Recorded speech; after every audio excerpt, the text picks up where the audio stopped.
tudo bem com vocês? Como é que vocês estão? Estamos iniciando mais uma videoaula de língua portuguesa. Esta é a aula de número 22, a última deste bimestre. Então, nosso conteúdo hoje é função referencial da linguagem.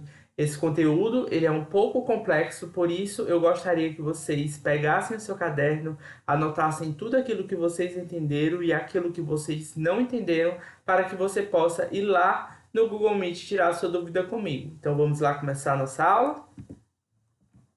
Gente, antes de nós iniciarmos a nossa aula de fato sobre a função referencial, esse conteúdo exige primeiramente que nós vejamos o que é a comunicação humana, como é que ela ocorre. E para isso eu trouxe uma breve explicação a respeito da comunicação humana, beleza? Então vamos lá. Ao nos comunicarmos com outros seres humanos de nossa comunidade, utilizamos a produção de texto para isso, seja este de qualquer tamanho, formato, gênero textual, etc. Ou seja, a nossa comunicação humana ela só se dá por meio de textos. Então, tudo aquilo que nós pronunciamos, tudo aquilo que nós escrevemos, tudo aquilo que nós desenhamos, tudo aquilo que nós construímos para nos comunicarmos uns com os outros, são textos, beleza? E para isso, gente, o conceito de texto leva em consideração o texto como um evento sociocomunicativo, porque ele ocorre no meio social e faz com que a comunicação seja efetiva. Então, quando nós entendemos o que é o texto, nós primeiramente vamos entendê-lo como um evento sociocomunicativo. Como assim? Porque ele só ocorre em determinado momento. O texto ele tem um tempo para acontecer. Então, neste momento agora, eu estou pronunciando o texto, que é essa aula, utilizando de um outro texto, que é esse slide. E este texto, o qual eu estou pronunciando agora, ele terá um tempo, que é o tempo que acabar a videoaula, beleza? Então, gente, todos os textos, eles têm um determinado tamanho, eles têm um determinado sentido, e por isso que nós o consideramos como um evento comunicativo, porque ele ocorre para nós nos comunicarmos e ele ocorre em um determinado tempo, em uma determinada extensão. E para isso, nós reunimos vários conhecimentos para que o ato comunicativo seja efetivo, seja pelo uso adequado de palavras, o conteúdo a ser mobilizado e a forma como esse texto irá se expor ao mundo. Então, gente, para que nós criamos um texto, primeiramente nós temos que ter conhecimento linguístico, ou seja, conhecimento sobre a nossa língua. Então, tudo aquilo que nós falamos é construído por meio de artifícios linguísticos, seja pela fala, e aí nós vamos utilizar os recursos orais e a gente vai pronunciar as palavras de nossa língua, que no caso é a língua portuguesa, como também se eu for escrever um texto, eu vou utilizar da língua portuguesa agora em uma modalidade escrita, tá certo? Então é uma construção mecânica, que eu pego a mão e pego uma caneta ou um lápis, e aí vou gerando essa escrita. Como também, gente, se eu for construir um desenho, se eu for construir uma pintura, se eu for construir uma imagem, seja ela física ou digital, né? Já que a gente tem que tratar a digitalidade. E para isso, gente, eu vou mobilizar também, tá certo? Conteúdo. Então, tudo aquilo que eu utilizo dentro da minha comunicação requer um conteúdo, porque se não tivesse conteúdo, o que é que será comunicado? Entenderam? E esse conteúdo a gente vai aprendendo ao longo da vida, dentro da escola, dentro das nossas vivências, dentro da nossa casa. Então, um exemplo, uma simples comunicação para vocês dizerem a uma criança para ela não tocar no fogo que há numa vela. E aí, muitas vezes, a gente sabe que não pode tocar no fogo da vela porque nós já tivemos a experiência de nos queimarmos tacando o dedinho lá na vela, né? E aí, gente, o que acontece? A partir do momento em que eu tenho essa experiência, eu aprendo com ela. Eu sei que não é permitido, que é doloroso eu tocar no fogo da vela. E aí, quando eu repasso este conteúdo, eu digo, olha, não toque no fogo da vela porque você vai se queimar. Ao transmitir essa mensagem, eu utilizei de palavras e também utilizei de um conteúdo. E esse conteúdo foi aprendido por uma vivência minha. Como também eu posso ter conteúdos referentes à escola, em que o fogo, como ele é abrasivo e a nossa pele é sensível, acaba por queimá-la. E aí, gente, todos esses textos eles vão aparecer no mundo em algum formato, tá bom? E esse formato ele vai se dar a partir de determinados protótipos, e aí esses protótipos nós vamos chamar de gêneros textuais, beleza? E todo texto ele requer um locutor e um interlocutor.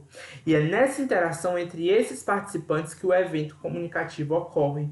Então, gente, todo texto ele vai acontecer como evento porque ele vai se dar, tá certo? A partir da interação entre um locutor e um interlocutor.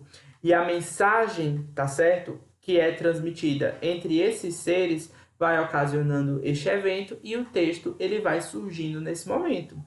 Nesse exato momento, eu estou como locutor e vocês estão como meu interlocutor, como os meus interlocutores, né? Que eu estou falando para várias pessoas. E aí, gente, o que que acontece? A partir deste momento, a gente vai estar interagindo, porque eu estou pronunciando as palavras, vocês estão as ouvindo, beleza? E aí o que é que acontece? É nessa interação entre mim e você, a gente está estabelecendo um texto. Você está depreendendo o sentido do qual eu estou falando agora e eu estou comunicando o conteúdo aqui, tá certo? E é dentro dessa interação, dentro deste evento, dentro deste momento em que a nossa comunicação ocorre. Por isso que o texto ele é considerado um evento sociocomunicativo, porque ele ocorre entre seres sociais, e comunicativo porque ele requer de um locutor e um interlocutor. Beleza? Então, eu trago agora aqui uns exemplos para vocês, para a gente deixar mais claro essa questão do texto como evento sociocomunicativo. Então, vamos lá. Ao lermos um livro, estamos diante de um texto que irá nos mostrar os seus sentidos e assim nós conseguimos entendê-lo. Então, galera, a partir do momento em que eu estou fazendo a leitura de um texto, tá bom? Eu vou me esforçar para depreender, tá certo? O sentido daquele texto. E para isso eu vou mobilizar também os mesmos conhecimentos dos quais eu utilizo para me comunicar. Então, dentro desse sistema, eu vou ter que utilizar de conhecimentos linguísticos, tá certo? Tenho que conhecer a língua em que está escrita aquele texto. Eu tenho que conhecer também eu tenho que mobilizar conteúdos para depreender o sentido de um texto e também conhecer aquele gênero textual, tá bom? E nesse processo, gente, nós encontramos as palavras, as quais será o meio pelo qual a mensagem for colocada. O interlocutor seremos nós, e o locutor será aquele que escreveu o livro. E no momento em que eu leio, essa interação ocorre, mesmo que de maneira assíncrona. O que é uma coisa assíncrona, Daniel? É que não ocorre ao mesmo tempo. Eu não faço a leitura do texto daquele livro no mesmo momento em que o autor está o escrevendo. Porque, se fosse assim, estaria de uma maneira síncrona, sincronizada, tá bom? Mas como nós fazemos a leitura muito depois do texto estar pronto, o que acontece? Essa interação ela é assíncrona. E assim, gente, eu produzo uma comunicação. O mesmo ocorre em conversas, em aulas, em troca de mensagens e por aí vai. Então, toda a nossa comunicação humana é regida por esse sistema. Então, gente, ao produzirmos um texto, todos nós temos uma intencionalidade. Seja esta causar humor, persuadir, narrar um acontecimento, explicar alguma coisa, expor um conhecimento adquirido. E dessa maneira, nós iremos utilizar as diversas funcionalidades que a linguagem tem. Conclui-se, portanto, que a linguagem apresenta funções. Para entendermos essas funções, iremos estudar como a comunicação humana ocorre. Então, galera, a língua, assim como muitas coisas que existem no nosso mundo, ela tem uma função. Seja essa função causar, explicar a própria língua, seja modificar a mensagem, dando a ela uma poeticidade, eu expressar com ar emotivo, eu contextualizar uma outra pessoa acerca dos conteúdos que existem no nosso mundo, eu chamar, certo? chamar outra pessoa para ouvir a minha comunicação. Então, a linguagem ela vai ter funcionalidades. Então, para nós entendermos essa funcionalidade, nós precisamos ter todo esse esclarecimento acerca da comunicação humana, beleza? Então, gente, a comunicação humana ela está esquematizada a partir disso aqui. Nós temos uma menina, a qual está falando nesse momento, para um receptor que está ouvindo, tá bom? Então, vocês percebam que esse conezinho está na boca dela, então a gente subentende que ela é a locutora e o rapaz que está com o conezinho no ouvido é o interlocutor. E para estes seres, nós vamos dar, agora na teoria da comunicação, o nome de emissor e o que está ouvindo, tá bom? De receptor. E aí, galera, vai ter esses outros elementos aí. Este emissor vai produzir uma mensagem que será entregue pelo receptor, escrito em um determinado código e produzido por um determinado canal. E tudo isso vai estar inserido dentro de um contexto. Vou explicar melhor agora para vocês. Galera, então, eu esquematizei, tá bom? De uma outra forma, a teoria da comunicação e a gente vai perceber como esta ocorre aqui dentro desse esquema, tá bom? Então, nós vamos ter o emissor. E o emissor sempre é aquele que fala. E este emissor, ele vai transmitir uma mensagem para alguém, certo? Que será a pessoa com quem se fala. E essa pessoa com quem se fala será o receptor. Mas, gente, essa mensagem que é transmitida do emissor para o receptor, ela vai estar escrita em alguma língua, tá certo? Em algum idioma. E esse idioma, tá certo? Ele tem que ser tão entendível, tanto pelo emissor quanto para o receptor. E é este idioma que nós vamos considerar aqui como código, beleza? E, gente, esse texto ele vai ter que ser materializado de alguma forma, não é verdade? E essa materialização vai se dar por meio de um canal, seja o modo oral, que vai se materializar por meio das ondas sonoras, as quais nós conseguimos produzir por meio das nossas cordas vocais, e a gente especializa, né, o som na nossa boca, no nosso nariz, e assim nós conseguimos pronunciar em formato de ondas sonoras, como também eu posso escrever, eu posso pintar, posso desenhar. Então, vai ser por meio de algum canal.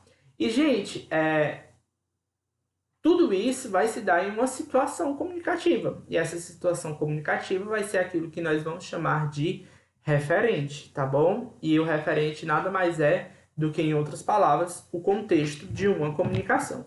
Então, o emissor vai ser aquele que emite a mensagem, o receptor, aquele que recebe a mensagem, e tudo isso vai estar inscrito dentro de um código pronunciado ou escrito por meio de um canal, e tudo isso vai se dar por meio do quê? De um referente, beleza? Então agora nós vamos estudar, tá bom? As funções que a linguagem vai apresentar. Então, galera, para cada elemento desse da comunicação, que são 6, emissor, receptor, código, mensagem, canal e referente, nós vamos ter uma função da linguagem, ou seja, a linguagem ela vai incidir, ou seja, ela vai focar em um desses elementos. Então, gente, quando a linguagem ela tem o foco no referente, no contexto, nós vamos ter a função referencial, que é aquela objeto de nossa aula hoje. Eu vou explicá-la um pouco melhor daqui a pouco. E quando o foco está sobre o emissor, nós vamos ter a função expressiva. Quando o foco está sobre o receptor, nós vamos ter a função apelativa ou, em outras palavras, também tem outra palavra para essa função, que é a função conativa, tá bom? E aí nós vamos ter a função poética, posteriormente, que é focada na mensagem, né? E aí o foco do canal é a função fática, e o foco do código vai gerar a função metalinguística. Eu acho muito linda essa palavra, metalinguística. Não sei porquê, eu acho que a gente tem palavras feias e palavras bonitas, né? Metalinguística, para mim, é uma palavra bonita. Então, galera, bora lá estudar cada função da linguagem dessa e aquela que mais nos importa, que é a função referencial ou denotativa. Então, gente, a função referencial é aquela função da informação, direta e objetiva, focada no assunto tratado em seu contexto. Ou seja, quando nós damos o foco para um texto cuja função referencial é predominante, nós vamos dar foco na informação. O que interessa naquele texto não é uma expressividade poética, não é uma explicação da língua, não é uma modificação da mensagem, é a informação.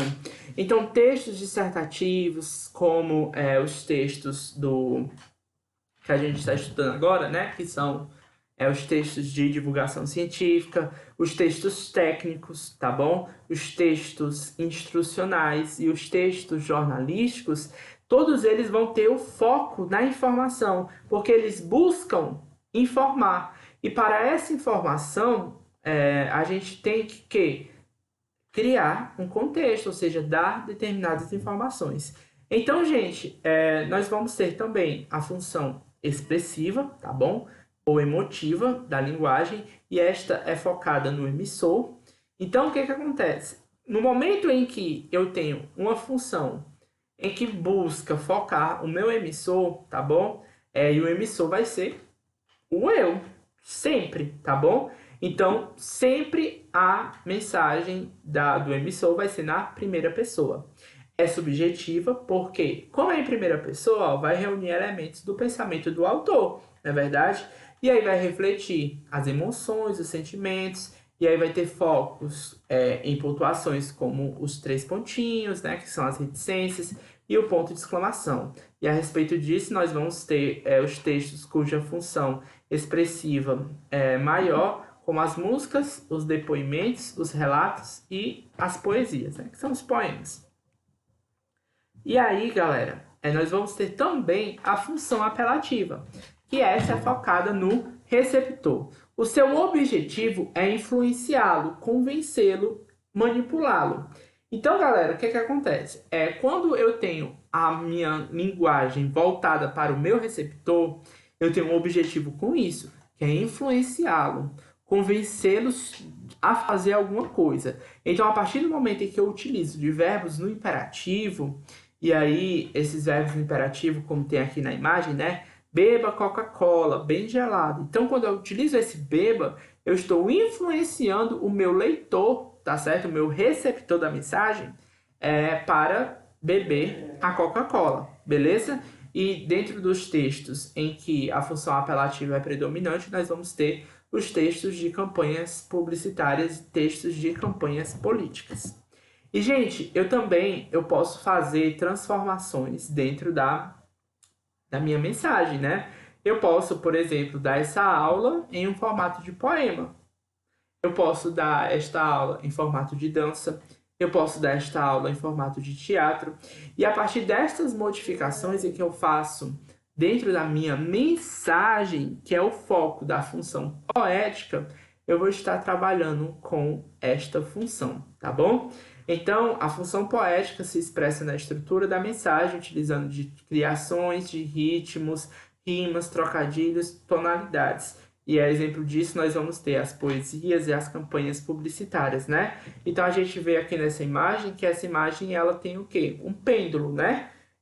A mensagem toda tem um nomezinho pêndulo. E aí, para ilustrar esse pêndulo, o pêndulo é aquela bolinha, né, que fica girando para lá e para cá, que o nome daquilo é pêndulo. E aí, o que foi que esse artista fez? Ele pegou cada letrinha e fez como se fosse a linha em um determinado ângulo, né? E aí, ele colocou o O no final para representar a bolinha. E aí, a bolinha do pêndulo está representada aí por meio das palavras, beleza? Então, ele modificou a mensagem, que era apenas a palavra pêndulo, e ele transformou no desenho de um pêndulo, beleza? E, gente, nós também vamos ter a função fática. E a função fática é muito engraçada, eu gosto muito desta função. Porque é o teste do canal que nós fazemos para nós sabermos se o nosso receptor ele está querendo se comunicar com a gente. Então, por exemplo, quando eu atendo o meu telefone, a primeira palavra que eu digo é alô. E esse alô, ele tem uma função, que é o quê? Testar a outra pessoa que está do outro lado da linha para saber se está escutando. E a partir do momento em que a pessoa responde, tá bom? Ela vai estar dentro da comunicação. E aí a pessoa sabe, né? E aí vai começar a se comunicar. E, gente, tem uma pessoa no nosso mundo, tá bom? Que gosta dessa função fática, é a nossa mãe. Quando, tipo assim, no caso, é a minha avó, né? Aqui em casa, a minha avó, Daniel, Daniel, Daniel. E aí ela espera até eu responder, pra ela falar o que ela tem que falar. E às vezes eu não respondo, porque eu fico esperando a mensagem, né? O que é pra eu fazer. E aí ela fica, Daniel, Daniel. Gente, esse aí, ela tá testando o canal. Ela tá testando pra saber se eu estou a ouvindo. E aí, esse texto que ela está pronunciando, tá bom? Nada mais, ele vai ter o foco, a função fática, beleza? E, gente, eu também vou ter a função metalinguística. A função metalinguística, ela vai focar no código da mensagem, ou seja, na língua, no idioma.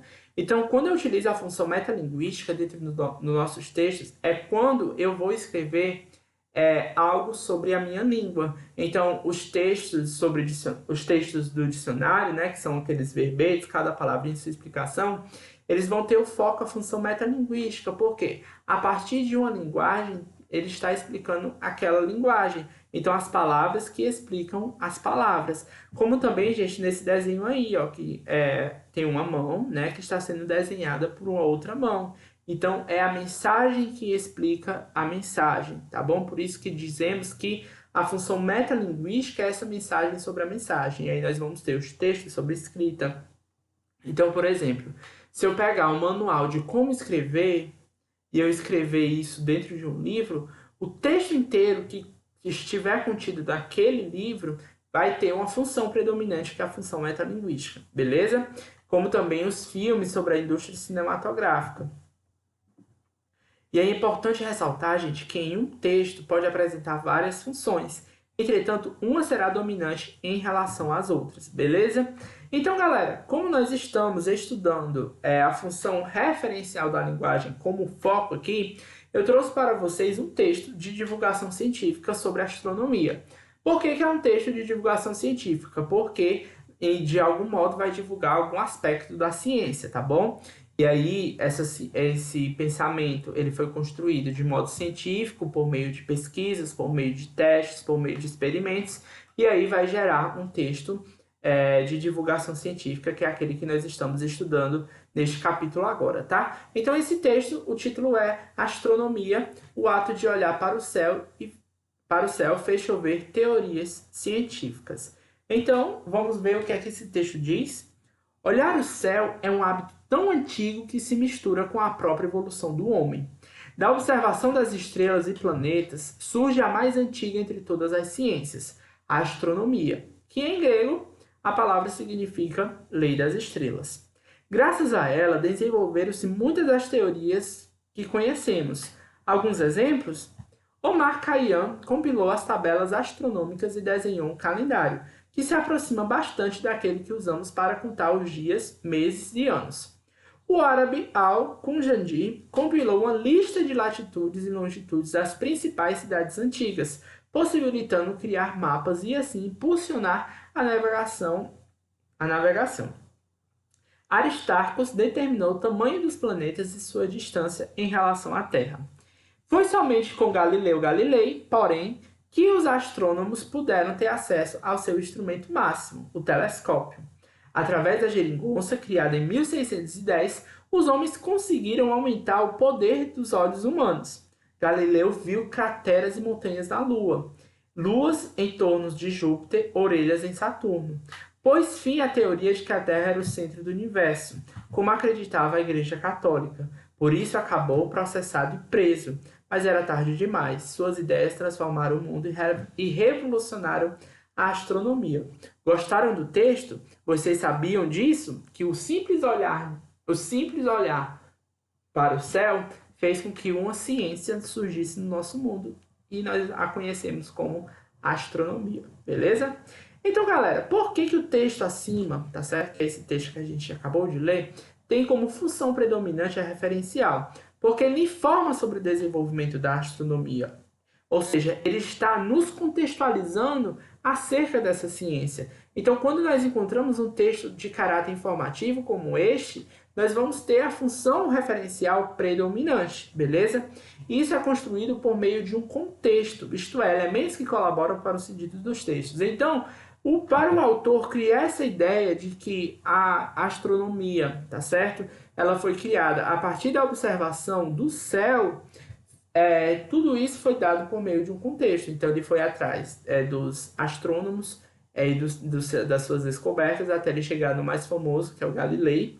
E assim, ele construiu todo o texto, beleza? Então, gente, outra coisa que é presente dentro dos textos na maioria dos textos, né, cuja função referencial é predominante, é o presente atemporal, tá bom? E aí vamos ver esse trecho aqui que a gente retirou lá do texto. Olhar o céu é um hábito tão antigo que se mistura com a evolução do homem. Da observação das estrelas e planetas surge a mais antiga entre todas as ciências, a astronomia. Em grego, a palavra significa lei das palavras.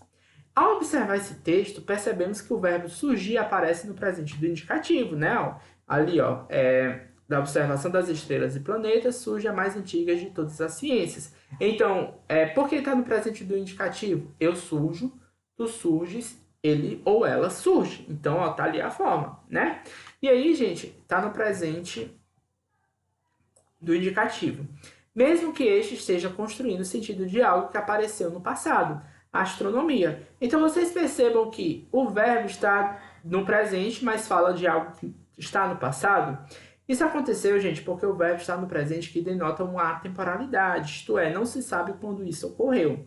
Então, gente, o presente atemporal refere-se ao uso do conjugado no presente, usado para expressar realidades que não dependem da passagem do tempo ou de expressões que são afirmações. Então, galera, a partir do momento em que eu vou expressar uma realidade que não depende da passagem do tempo, ou seja, está evoluindo, eu posso utilizar do presente, tá bom? E esse presente ele vai adquirir este modo atemporal, beleza?